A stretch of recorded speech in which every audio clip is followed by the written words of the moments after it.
Ini jam 7.59, jadi kena tilang katanya. Oke. Tilang elektronik itu loh yang pakai Pagi ya CCTV, itu ya, pagi. 7.59 pagi. Kita mau menyanggah ya, mau membantah bahwa ini pengemudinya bukan dari saya atau istri, terus itu mobilnya juga pastinya bukan gitu ya. Plat nomornya berbeda gitu kan, plat nomornya beda, terus ini mobil saya gitu, kok bisa dipasang di mobil orang. Oke. Artinya ada pemalsuan ya.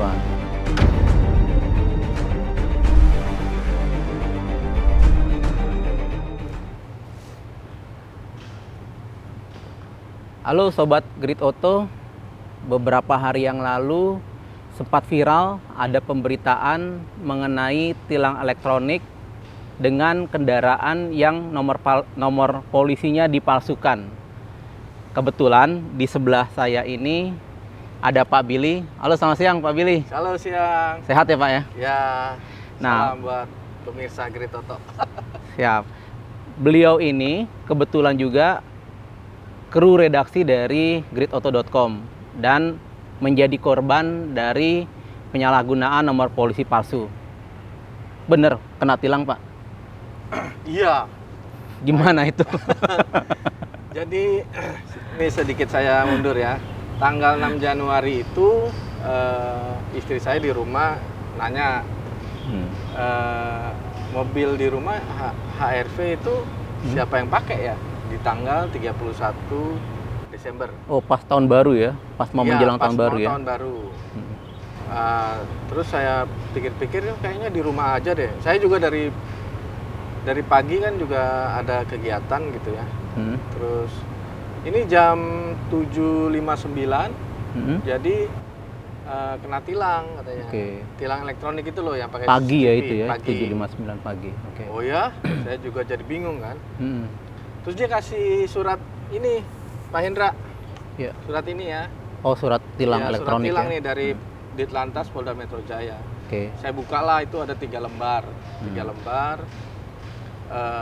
Diceritakan bahwa ada pasal-pasal bahwa mobil B1641 RA ini di belakang mobilnya. Iya, diduga melakukan, ini saya catat, melakukan pelanggaran lalu lintas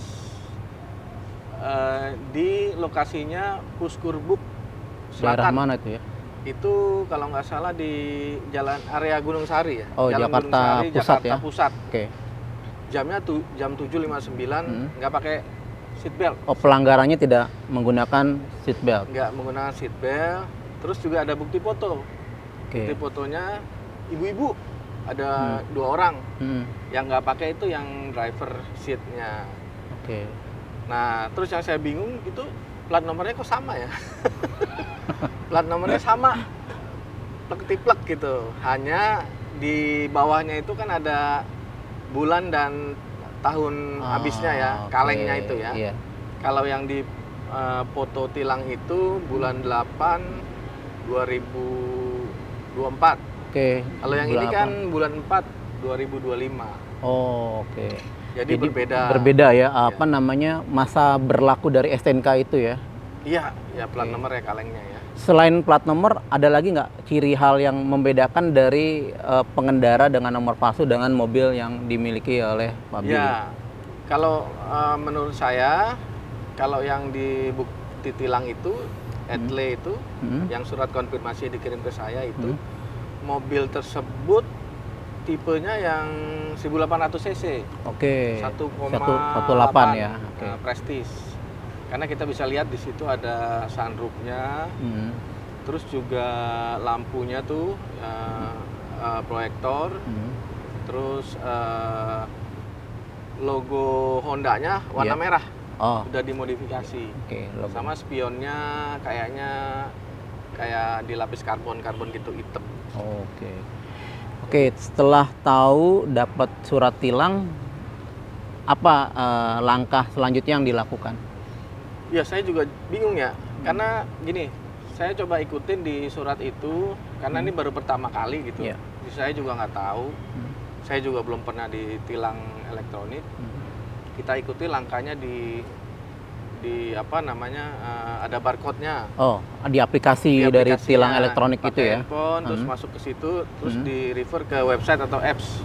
Oke. Nah, di apps itu ada beberapa pertanyaan, apakah ini mobil kita bukan, pengemudinya kita bukan.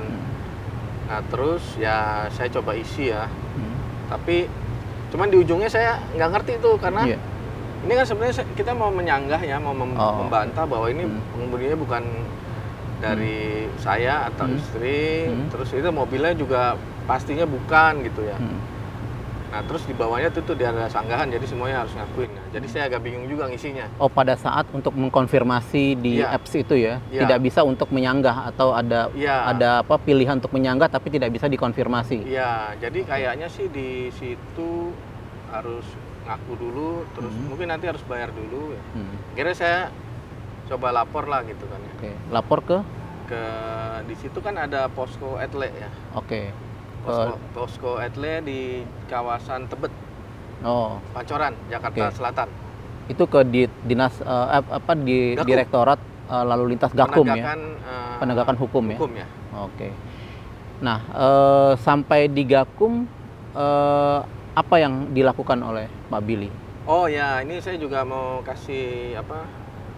Ya saya juga nyari-nyari ya di website, di sosmed juga saya lihat-lihat dan saya posting juga sih gitu kan. Ini gimana ya harusnya ya?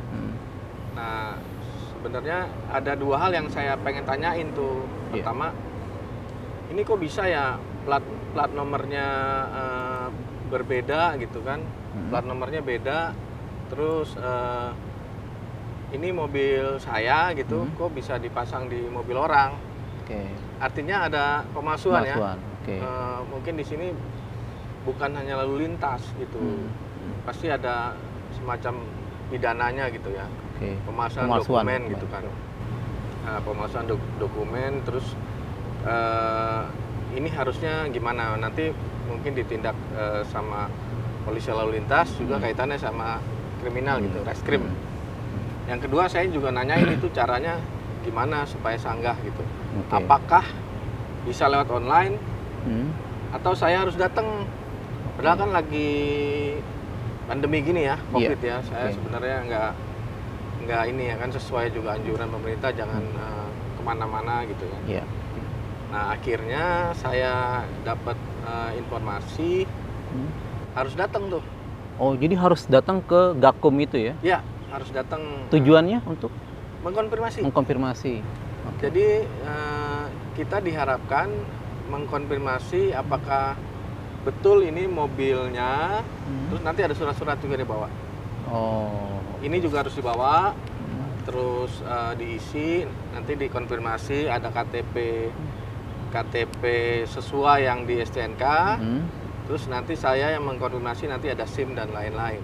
Gitu. Mobilnya juga secara fisik harus dihadirkan tuh. Oh, jadi mobil untuk menyanggah dari tilang elektronik ini selain membawa surat tilang, kemudian juga bawa KTP surat konfirmasi, KTP dari STNK dan STNK yang mobil tersebut ya. Plus SIM dan fisik mobilnya. Iya, fisik mobilnya.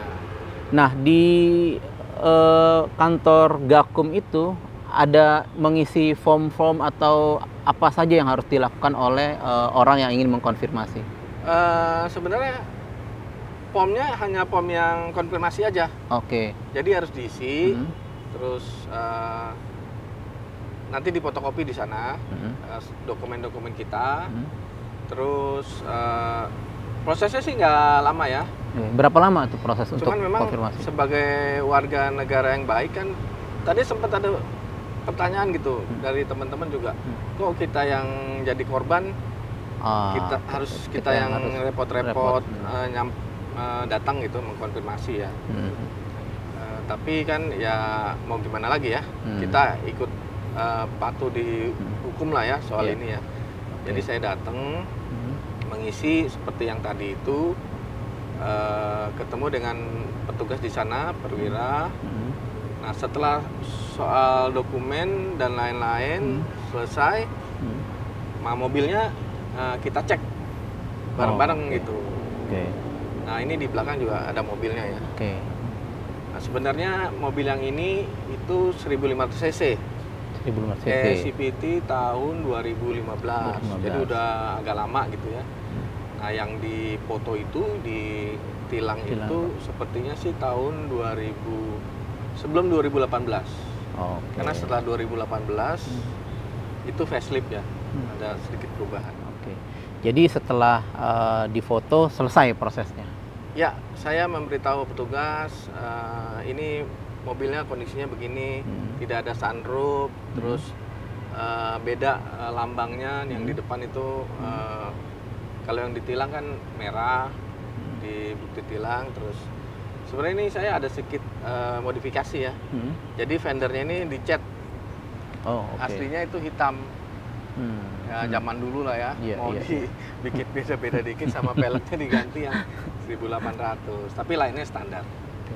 Nah setelah itu selesai konfirmasi, udah selesai ininya apa Sudah. namanya proses tersebut ya? Sudah selesai. Bukti bahwa proses ini selesai, apakah ada bukti secara tertulis atau bagaimana? Ya sebenarnya di database-nya sudah database tilang ya, menurut pemahaman saya udah dihapuskan gitu. Jadi nggak ada proses selanjutnya, karena kalau misalnya kita juga nggak urus itu di ancamannya ini kan ada apa namanya semacam blokir gitu. Oh, jadi kalau seandainya kita nerima surat tilang elektronik kemudian kita abaikan, Ya. itu berefek kepada kendaraan ini diblokir nomor polisinya. Diblokir. Jadi saat perpanjangan itu nggak bisa. Oh. Dan kita harus membayar dendanya gitu. Oke. Kalau nggak salah itu 500.000 ya. 500.000 dan Iya. bayar denda dari tilang tersebut. Bayar denda dari tilang. Oke. Oke. Nah, ini kan kita coba bertanya yang lainnya terkait dengan terkait dengan tilang elektronik. Tadi Pak Billy mengatakan bahwa memang ada penyalahgunaan. Nah, jika seandainya ya benar memang kita yang melakukan, itu apa yang harus kita lakukan ya dalam proses tilang elektronik ini? Menurut informasi yang saya dapat ya tetap harus mengkonfirmasi, diisi. Oh, diisi. Oke. Diisi kalau misalnya benar kita yang melakukan, mobilnya itu mobil kita, masih milik kita, terus yang melakukan kita atau mungkin istri atau saudara, ya dikonfirmasikan. Oke. Dan nanti bayar denda. Bayar denda langsung, Transfer. bayar denda transfer. Ya. Oke, transfer ke bank. Ke BRI. Oh, BRI. Jadi Oke. keluar namanya BRI Virtual Account. Oh, Briva itu Briva. ya. Briva. Oke. Jadi Setelah apa namanya ketika kita mengatakan ketika kita memang menyatakan bahwa memang itu kita yang pelakunya, menurut Pak Billy ini kita harus mengkonfirmasi juga, dan setelah itu nanti ada nomor BRI virtual account dan kita langsung bayar untuk denda yang disebutkan dalam BRI virtual account tersebut ya. Gitu. iya. Okay. Sebenarnya ada satu proses lagi. Okay. Itu sebenarnya masih ada persidangan. Oh, oke. Nanti Pak Hendra juga mungkin udah dikonfirmasiin ya. Iya. Bahwa Oke. ada keputusan hakim, bisa jadi nanti lebih murah ya. Oh, dendanya itu lebih murah dari denda yang kita bayarkan, denda maksimal. Betul. Oke. Jadi setelah ada keputusan, nanti ada selisihnya, nanti dibalikan lagi dikembalikan lagi di refund ke rekening kita, gitu. Iya, betul. Oke. Oh iya, ini ada tambahan. Biasanya dari pas kejadian di TKP, di foto gitu ya, dari etle ini, kita hanya dikasih waktu 8 hari. Seperti yang surat saya miliki ini, kan kejadiannya tanggal 31 Desember 2020 pukul 7.59. Nah, ini saya diberikan kesempatan melakukan konfirmasi selambat-lambatnya pada tanggal 8 Januari. Dari tanggal 31 kejadian dikasih konfirmasi tanggal 8. Tanggal 8. Menerima suratnya tanggal 6. Oh, berarti hanya 2 hari untuk mengetahui bahwa memang kita melakukan. Makanya mepet banget ya. Kemarin saya juga agak ini bingung nih harus kemana gitu kan ya. Ya akhirnya kita coba lewat scan barcode itu. Ya cuman untuk kasus yang kayak saya ini, dalam arti ini mobil orang lain yang dipoto tilang ini, padahal mobil saya ada di garasi gitu. Artinya 2 hari itu ya kita juga jadi bingung. Kalau misalnya benar-benar melanggar mungkin lebih mudah. Oh iya benar melanggar, aduh ketangkep nih. Ini bukan kita yang melakukan ya soalnya ya. Nah, tapi sekarang syukur ya selesai semuanya ya. Ya selesai. Dan ini juga dilanjutkan proses pemalsuannya gitu. Saya dengar ada face recognition ya, Pak Hendra ya, waktu itu dikasih tahu juga betul ya. Kebetulan juga saya yang ikut hadir juga menemani Pak Billy. Memang pihak dari pihak dari Gakum juga dalam CCTV tersebut juga sudah ada fitur yang namanya pengenalan wajah atau face recognition. Jadi pelaku yang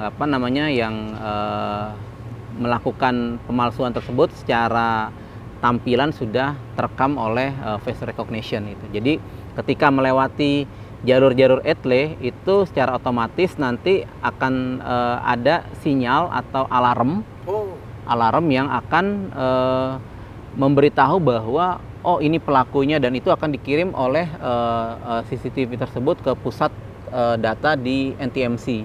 Canggih juga ya. Nah, nanti dari sana pihak NTMC akan mengirimkan notifikasi ke petugas terdekat di mana mobil yang melakukan tindakan pemalsuan tersebut berada.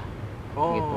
Jadi misalkan mobil yang pemalsu itu lewat di Sudirman.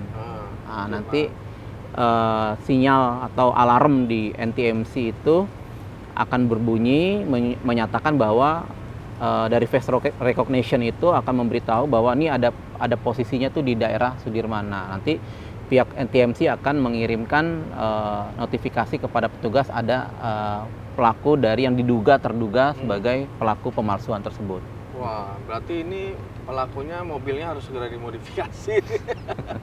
Dan yang bawa mobil tuh gimana tuh? Pokoknya sudah terekam semuanya. Sekarang udah canggih karena alat CCTV itu sudah cukup canggih lah untuk membackup dari tugas dari kepolisian sebenarnya. Ya, jadi bukan kaleng-kaleng ya kameranya. Bukan kaleng-kaleng kameranya gitu. Oke. Dan ini saya juga baca-baca yang komen-komen itu ya. Bahwa sebenarnya ini bukan kesalahan tilang elektronik ya. Iya. Tapi justru keniscayaan sebuah teknologi di mana ya kalau secara orang atau petugas mencegat di jalanan itu wah pasti kan ada capaian letih gitu ya. Betul. Nggak bisa lihat. Terus luput lah. Iya. Tapi dengan adanya tilang elektronik ini malah banyak yang terkuak gitu ya. Betul. Tapi dari pengalaman saya juga dalam meliput itu, Pak Billy, itu juga ternyata kalau saya perhatikan ya, ini pendapat saya bahwa tilang elektronik ini juga memiliki ada kelemahan juga, karena sistem pun juga ada kelemahan sebagus-bagusnya sistem gitu. Gimana itu? Nah, yang pertama saya mencatatnya ada 2. Yang pertama itu tilang elektronik tidak bisa mendeteksi adanya nomor palsu ini seperti yang dialami oleh Pak Billy. Jadi siapapun yang melakukan tindakan pemalsuan itu kamera tidak bisa mendeteksi ini bahwa ini nomor palsu. Nah, yang kedua dari human gitu. Jadi misalkan yang terdeteksi itu nomornya katakan B1234 BMO pelakunya. Nah, karena atau BMQ. Nah, ketika petugas melakukan analisa dari data yang mereka terima dari CCTV tersebut, mungkin karena sudut pengambilannya atau ketajaman dari kamera itu karena jarak jauh kan, itu terbacanya bukan BMQ tapi BMO. BMO. Nah, sehingga surat yang dikirimkan bukan kepada pelaku yang BMQ itu, tapi kepada BMO. Tapi sebenarnya kan bisa ketahuan langsung dengan dari jenis mobilnya berbeda ya. Bisa jadi. Nah, itu kemarin tuh ada kejadian juga itu bahwa mungkin Iya, pada di saat komen itu ya. iya, apa namanya, mobilnya sama, warnanya sama, tapi ada perbedaan di huruf belakangnya itu. Nah, itu salah satu dari dalam tanda petik kelemahan dari manusianya dalam menganalisa dari foto tersebut. Tapi ya kejadian itu kan bisa disanggah ketika memang dalam tanda petik korban yang merasa bahwa mereka tidak melakukan tindakan apa namanya, pemalsuan atau tindakan pelanggaran tersebut, dia bisa memberikan apa namanya, sanggahan bahwa ini nomornya ini bukan nomor saya, ternyata ini nomornya berbeda, dan itu pihak kepolisian akan segera melakukan pembebasan atau penghentian dari tilang tersebut gitu. Jadi nggak usah khawatir ya, ternyata bisa diproses. Memang kalau yang belum biasa dan emang tilang itu nggak bakalan biasa kan. Iya, agak betul. sedikit repot. Teman-teman juga di komentar itu bilangnya ngapain repot-repot gitu ya. Iya. Dan sebagai warga negara yang baik gitu ya, Iya. kita bantu, kita betul. konfirmasi, kita datang. Ini bukan hanya kebaikan buat penegakan hukum, tapi juga buat kebaikan kita nih. Betul. Karena kalau misalnya kita berlarut-larut nggak tenang gitu kan ya. Betul. Dan juga efeknya juga kalau kita nggak menuruti tadi, mobil juga diblokir atau kendaraan tersebut diblokir. Ya. Kita tidak bisa memperpanjang. Dan buat pelakunya gimana nih? Pemalsuan nih. Ya mudah-mudahan nanti akan ada tindak Akan lanjut. diproses ya. Tindak Dan lanjut. jangan ditiru ya. Terima kasih banyak nih atas informasinya nih Pak Billy, Ya. dari pengalamannya juga mungkin bisa jadi Iya. apa namanya, manfaat bagi kita semuanya ya. Iya. Kali teman-teman Grid Auto yang yang akan mengalami misalkan ada tilang elektronik, mungkin ini bisa membantu untuk menyelesaikan dari persoalan yang dihadapi. Demikian, terima kasih Sobat Grid Auto. Wassalamualaikum warahmatullahi wabarakatuh.